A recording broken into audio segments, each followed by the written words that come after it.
Dave.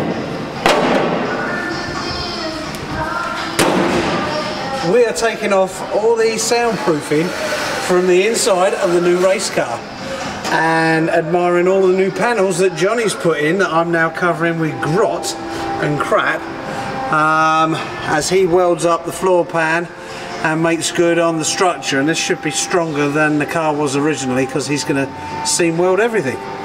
Other than that, we're prepping the car ready to get some paint on it. And Johnny's also doing some exterior panels, which I'm sure we'll see in a minute.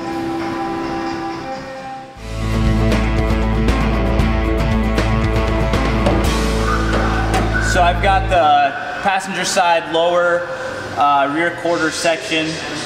This is a replacement piece. I'm prepping it, I'm trimming it. I've got all these screw holes so I know exactly where it goes back in. Every single time I have to mock it up so that my positioning doesn't change. And what we had to do is this panel was all twisted and warped. So we hammer and dolly this so it's a little bit flatter. This was all rusted out down here. As you can see, there's a piece here that we added. It's a lower flange. And this was just completely rotted out. You take a look at this guy. This is the original piece. Here's the back side of it. This is actually the flange right here, down below on the original piece, and you can see how rusted it was. It was so rusted there's no contact with the actual inner structure. So what we did is we recreated that piece so that we'd be able to plug weld on the underside.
Well, one of the biggest side effects of working on this stuff all day, every day, is you rarely get to work on your own stuff.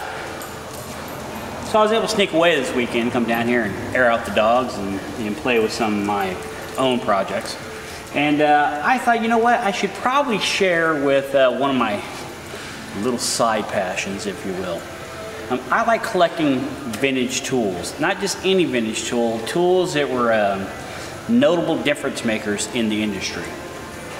This little device right here, which you saw the scope on the inside, it was a really simplistic tool that came out in the, I think these actually came out in the early 60s, to be honest with you. Anyway, one of the big pluses of this was by merely plugging this into the distributor and then to any given plug on the block, you can assess the firing capabilities of the spark plugs. Really simple tool to use. You literally study the performance of your spark plugs without having to pull them. And it would show you basically, if it was over the red line that's in there, it was saying that your gaps wore out. If it was way below, significantly below any one of them, it would show you that you have a firing problem, which could be possibly the spark plug itself or the wire. Really simple tool. Yeah, our big analyzer kind of does the same thing, without a doubt. But not everybody's got the room for the garage for one of those. These little cool plug scopes, every now and again you'll see them on eBay and stuff like that, and you tend to be able to get them fairly cheap, especially if somebody isn't paying attention. But vintage tool collecting is starting to become a pretty big business, and a lot of people are doing it now, and that's driving the price of stuff like this up. I was able to get this a while ago. I think I paid probably 35, 40 bucks for it. Nobody really knew what it was. I've seen these recently go for 4 times that now. But nonetheless, if you're wrenching on your own stuff and you really just kind of want to have the stuff around you to really make sure that your car is doing its best, something like this is a real cool tool to have. It's very simple to follow, it's really easy to use, and it gives you a strong understanding of what your car is doing. We're doing a video update on the Stepnose race car. As you can see, we've got a lot of the metal finishing done. Floor pans are in. We're gonna start getting this thing ready for the next step. We're gonna do an aluminum style flares for the rear quarters, and we're gonna continue doing the metal work that we need to. Now it's an epoxy, it looks pretty good. We can see some of the imperfections in the body much better now, and we don't have to worry about any of the humidity that we've been having in the Northwest affecting this metal. So we're getting into the battery tray in the front. It's very common for this to rot out. So you can see I just drilled the spot welds out, and you see what I got underneath.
Alright, so the rear tie down, you can tell this has been in transport by somebody who doesn't know what they're doing. They always go grabbing for the jack mounts, and every time they do that, they bend them.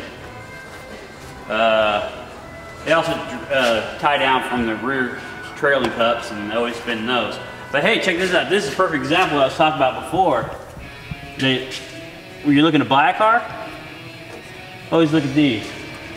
If these aren't squared, it's been an accident. This one's slightly bent right here, but nothing major. So, but we already knew this had been touched in the rear, just not very hard. But that's kind of like the end all of all. It tells you exactly what happened every time. What about the front jack points? What front jack points, Johnny? Usually the first thing to rot out with the floors? Yeah, that's true. Dun-dun-dun. But don't we have some in inventory? Did we set some aside that we were going to put on somebody's car? We never did.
while Johnny's sitting there plasma cutting out these pieces, I'll show you what he's actually making.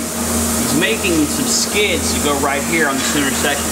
You see these damaged all the time on a GT, and that's because a lot of people tend to put their jack right here. This is really light gauge steel. This is like less than 20 gauge steel, so you really can't handle the actual weight of the vehicle. But because this is a race car and it needs to have the ability to change 2 tires at once, Johnny's making out of some plate steel. Jack points are going to be right here, just like this. Okay? Here's the template he made.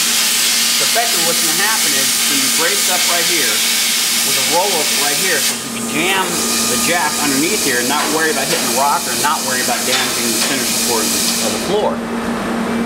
So when this is under some plate steel, slightly rolled right there, you'll be able to slide it in real easy, and it's going to lift up the entire half the car in a single piece. Because this car is getting a fully stitched weld job, it's going to make it where you just a couple of pumps into it, and the entire car is off the ground, and you can change tires very quickly.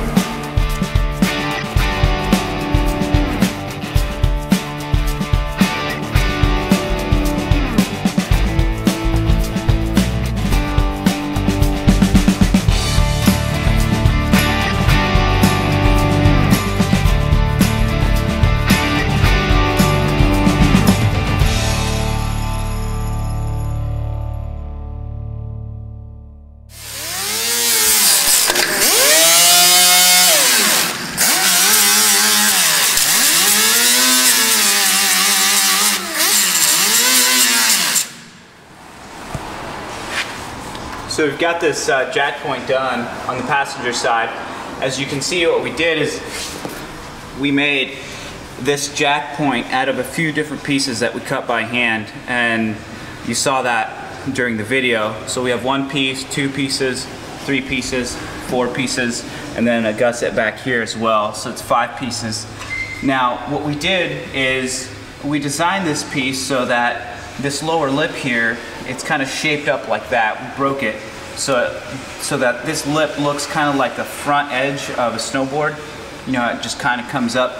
And the reason for that is because we wanted to make sure that somebody in a full fire suit, aka the race car driver, can jump out of his car and throw the jack underneath the car and know exactly where this jack point's at. So you can actually see this jack point. When the car sits level, you'll be able to tell exactly where it's at, so you can get the jack under there really quick and jack it up. We made this out of pretty stout steel. Our customer wanted us to design something that wraps around the chassis, like so basically, and we kind of added on a little bit more because we felt like this would be really rigid and it looked really good. As you can tell, the welds look really good. We used really stout steel, and this will prevent this from happening from now on when the car's jacked up.